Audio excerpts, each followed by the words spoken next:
नमस्कार साथियों, स्वागत है आपके अपने चैनल प्रभुनाथ 4365 पर। संविधान श्रृंखला के पिछले भाग में हमने जाना संविधान के 5 मूल स्तंभ: न्याय, स्वतंत्रता, समानता, बंधुता और धर्मनिरपेक्षता। आज हम बात करेंगे उस पहलू की जिसने भारत के संविधान को जीवंत और बदलते समय के अनुसार लचीला बनाया, यानी संविधान में हुए संशोधन और उनके प्रभाव। भाग 1: संविधान संशोधन क्या है? संविधान संशोधन का अर्थ है संविधान में समय समय पर बदलाव या सुधार करना, ताकि समाज, राजनीति और तकनीकी बदलावों के अनुसार शासन और नागरिक अधिकार भी अद्यतन रह सकें। भारत में संविधान को बदलने की शक्ति संसद के पास है, जो अनुच्छेद 368 में दी गई है। डॉक्टर भीमराव अंबेडकर ने कहा था, संविधान स्थिर नहीं है, बल्कि एक जीवंत दस्तावेज है। भाग 2: प्रमुख संशोधन। अब जानते हैं कुछ प्रमुख संशोधन। पहला संशोधन 1951।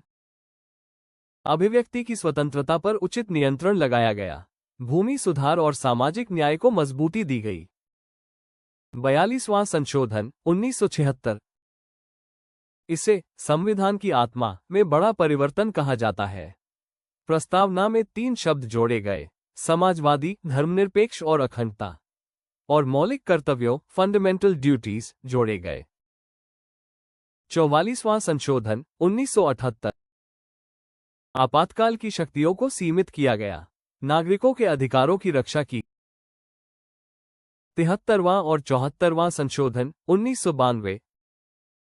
पंचायती राज और नगर निकायों को संवैधानिक दर्जा मिला, यानी लोकतंत्र अब गांव शहर तक पहुंच गया। भाग 3: संशोधन के प्रभाव। इन संशोधनों का प्रभाव ये हुआ कि संविधान समय के साथ अधिक जनहितैषी बन गया। समाज में समानता और अधिकारों की भावना बढ़ी, लेकिन कुछ संशोधनों पर विवाद भी हुआ, जैसे 42वां संशोधन, जिसने केंद्र सरकार को ज्यादा शक्ति दी।